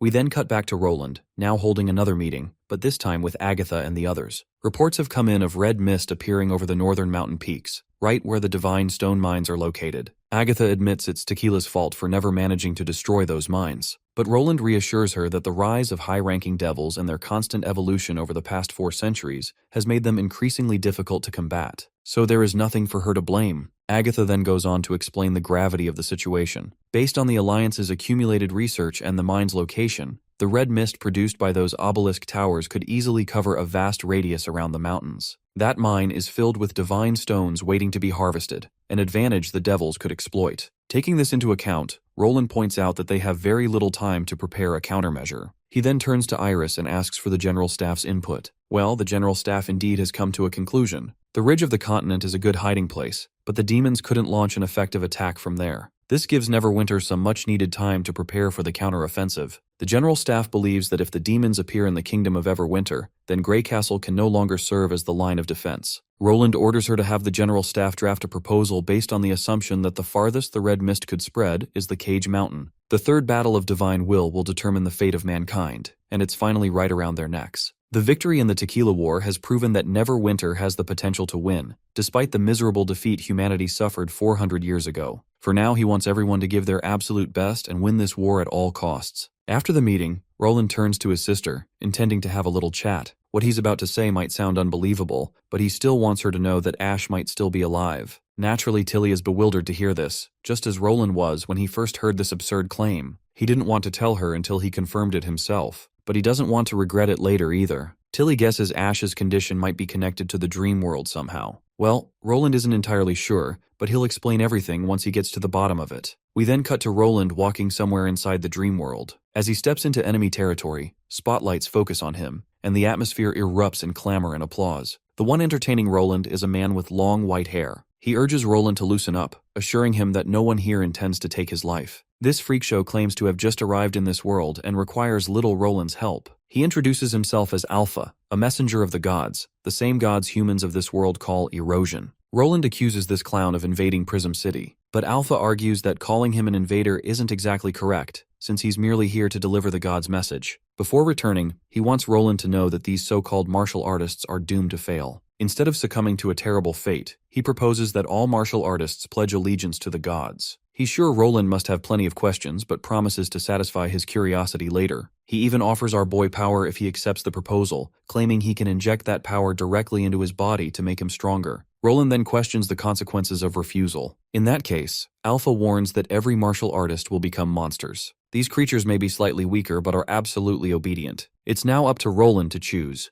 accept and gain immense power and a chance to learn the truth of the world, or refuse and become a puppet without consciousness. Suddenly, Roland receives a telepathic message from his witches that they're ready. Confidently, Roland plays a reverse Uno card. Since he's the creator of this world, he feels entitled to make everyone here bend to his will. So he gives this bastard two choices instead. The first, hand over all his cores voluntarily. The second, get killed and have his cores taken by force. Alpha acts smug, thinking Roland has no ground to negotiate since he's alone. Or at least that's what the bastard thinks, until the girls appear, cloaked like assassins. While Alpha's lackeys are busy flattering their master's strength, the witches start knocking them out one by one. Without holding back, they unleash pure havoc. A few days later, we cut back to the real world, where Roland is snapped back by a knight delivering urgent news.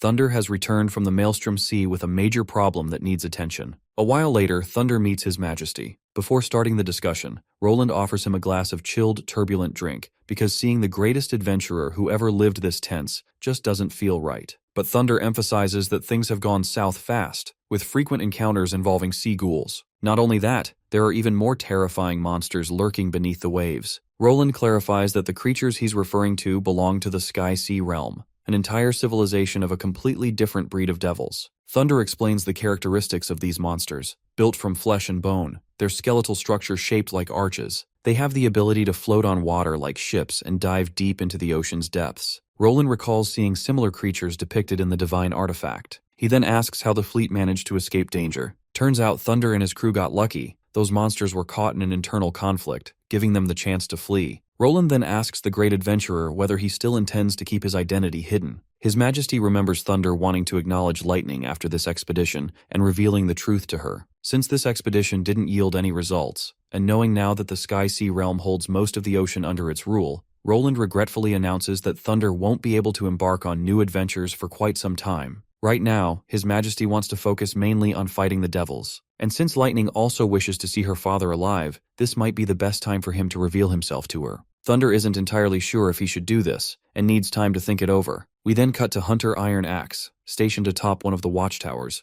observing the devils occupying the nearby land. A soldier suddenly arrives to report the successful delivery of goods from Neverwinter, and the goods they speak of are explosives. With the plan ready, Iron Axe gives the command to detonate the TNT planted in the devil's current base. As soon as a soldier triggers it, a massive explosion erupts inside Fang City, obliterating the devils occupying it. Inside the city, the high-tier devil we saw earlier in the council rushes to the blast site, only to find his kin burned to a crisp. The big shot orders his lackey, Todorok, to scout the human army's movements and report even the slightest signs of activity. He also instructs Ziasis to investigate what happened here and search for any survivors. The high-tier devil isn't pleased with the idea that this might be yet another troublesome human invention. We then cut to our airbase, where all the war aircraft are lined up, ready to take to the skies. It turns out Tilly plans to bring all her trainee pilots along for this mission. The only thing these cadets lack is theoretical knowledge, and wasting a month teaching that now makes no sense. She can teach them theories any time after this mission. With that, she climbs into her plane, and as she takes off, the cadets follow her lead, soaring through the skies in perfect synchronization. Along with the pilots, there are also many others whose hearts are fully devoted to the Northern War. Even though they come from different kingdoms and regions,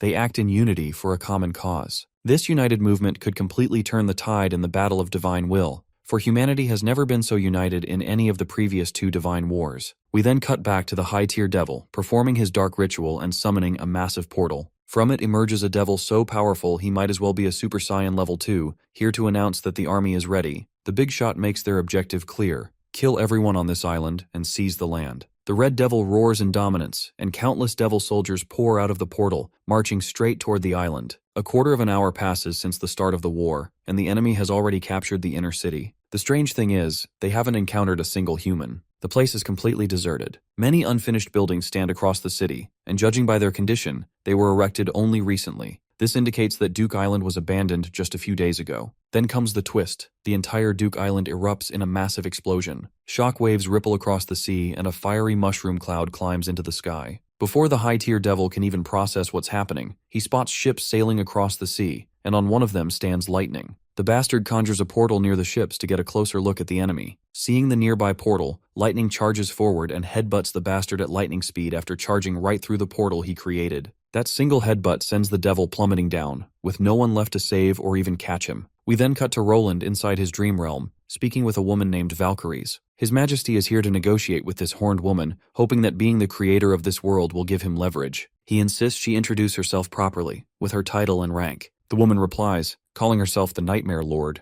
Roland slides her a photo of a familiar woman, asking if she has seen her, the treacherous divine messenger. But the horned woman seems clueless about who this person is. However, she suspects that the divine messenger once mentioned by her mentor might indeed be this woman. Hearing the word mentor, Roland grows curious and asks about this person. The woman names her mentor as Thousand Forms Sistarless. The moment she speaks that name, something clicks in Roland's mind. During the Alliance's Three Kings Oath meeting, he recalls the portrait on the wall, which likely depicted the same high-ranking devil, Sistarless. Turns out, this devil Sistarless had ascended thrice, giving her the ability to transform into a human. In ancient times, she was the one who bridged both devils and humans, and bestowed human knowledge to her kind. Roland quickly urges the horned woman to help him win this battle of divine will. She isn't sure if he can even win the war at all, but His Majesty expresses his confidence. He could surely take victory, if only he had another 100 years to prepare. Even if the devils hide beneath the Blackstone Tower, humans will annihilate them like roaches. But Roland doesn't have the luxury of time. The Divine Messenger's warning means the threat is already looming over their heads. He must reach the Bottomless Realm as soon as possible, and to make that journey possible, he needs her help.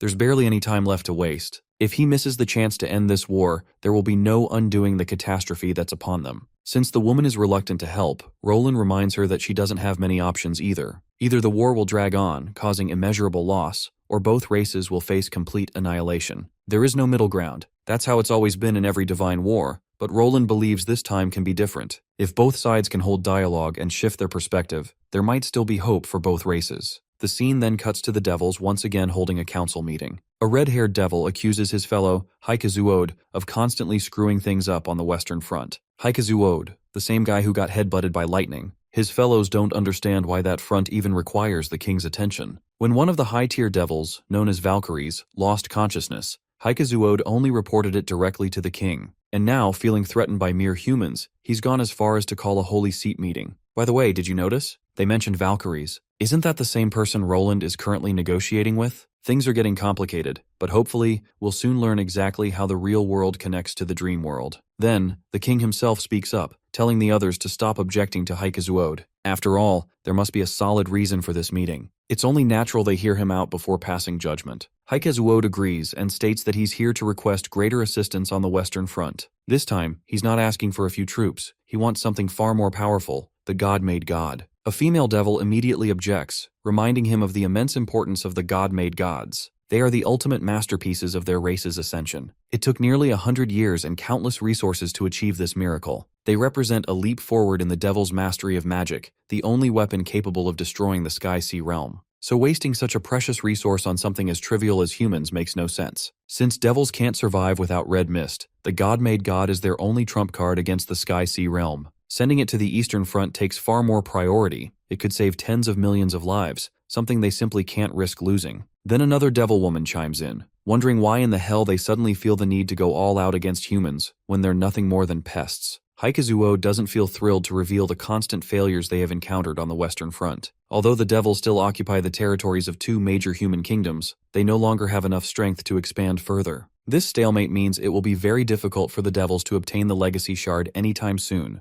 which in essence is no different from failure. One of the devil women grows irritated after realizing that reinforcements numbering in 6 digits have already been sent to the Western Front, and yet there are still no satisfactory results. For a moment, they suspect that Haikazuod might be trying to deceive everyone. After all, he used to claim that conquering the Western Front wouldn't be difficult, and that everything was proceeding smoothly. Not to mention the entire region has already been covered under the red mist, so taking it over should have been a breeze. In his defense, Haikazuoda brings up Esruluk's warnings before his death, though he admits he didn't take them seriously back then. He understands everyone's frustration and refuses to make excuses, but he urges them to see the truth for themselves. The multi-eyed devil focuses his gaze on the Western Front, only to witness fighter planes, RPGs, guns, and every kind of advanced warfare machinery Roland has built so far. One of the female devils refuses to believe what she's seeing, but Haikazuod insists it's the truth. Human strength can no longer be measured by the small number of witches they possess. Even the non-magic users have become a threat. Armed with such weaponry, these non-magic users are no longer the weak primitive animals they once were. They now pose a danger equivalent to high-ranking ascendants. Once again, the devils seethe with anger, but Haikazuod reminds them that blaming him won't solve anything. The failure of the Western Front is already a foregone conclusion, an unavoidable fact. If they don't act soon,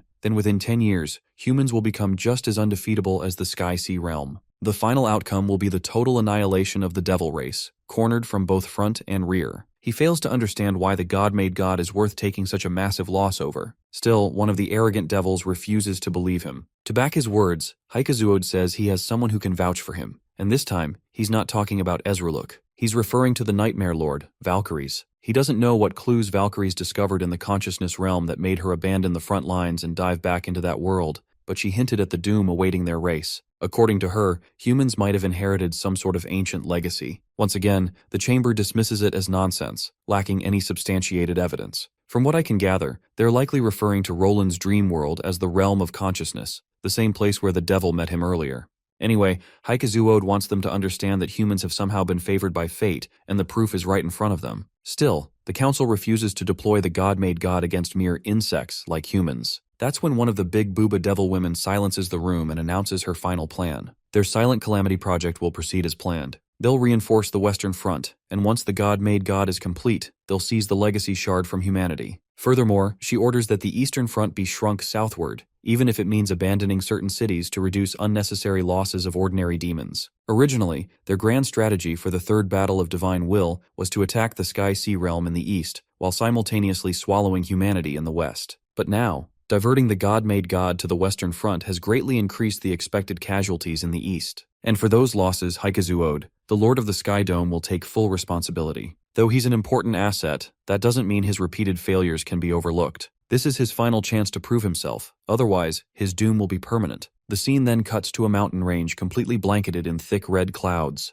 To get a clearer view of the area, our flying duo dash through the haze and finally locate the devil's base. It turns out to be an island literally floating in the air. Soon, Roland receives a report about this creation of the devils, the so-called God-made god. Roland claims to already know everything about it. After all, he's got his own special sources of information. He is likely referring to Valkyries in the dream world. First of all, this thing is almost immune to artillery fire, so the First Army should prioritize preserving its forces. The only ones capable of fighting the God-made god are the Sky Knights. They'll be the key to turning the tide. Roland does know of a possible way to defeat it, though the probability of success remains uncertain. But Tilly is optimistic. So long as they have a way to fight back, the odds don't matter. She's confident their collective efforts will make it happen, and she promises to return with good news once the mission's over. Roland also suggests she take Iris along and hands her a piece of paper. That paper turns out to be a formal declaration of war against the devils. The scene then shifts to the Eastern Front, where one of the high-tier female devils is fuming after being overwhelmed by the Sky-Sea realm. Things have gotten so serious that even the Devil King himself demands to meet her. When the female devil finally meets her king, she tries to sugarcoat the situation, claiming that everything will soon be back under control. But the king already knows the truth. They've lost all the mist towers in the eastern region to the Sky-Sea realm. It's only a matter of time before they're completely overrun.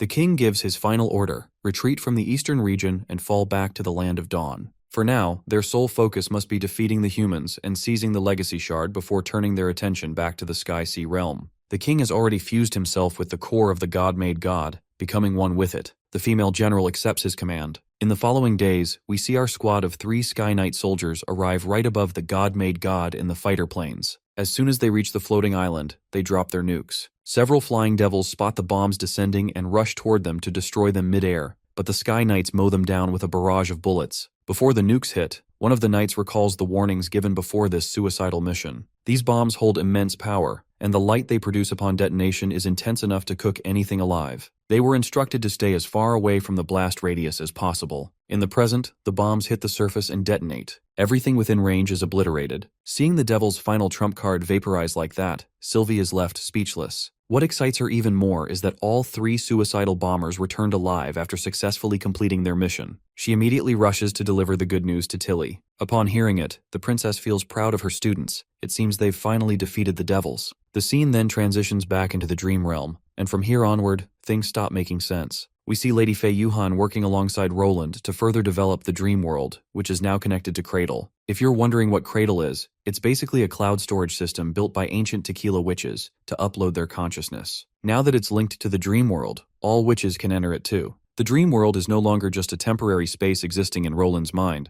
It has evolved into a modern consciousness realm that Roland himself created, or discovered.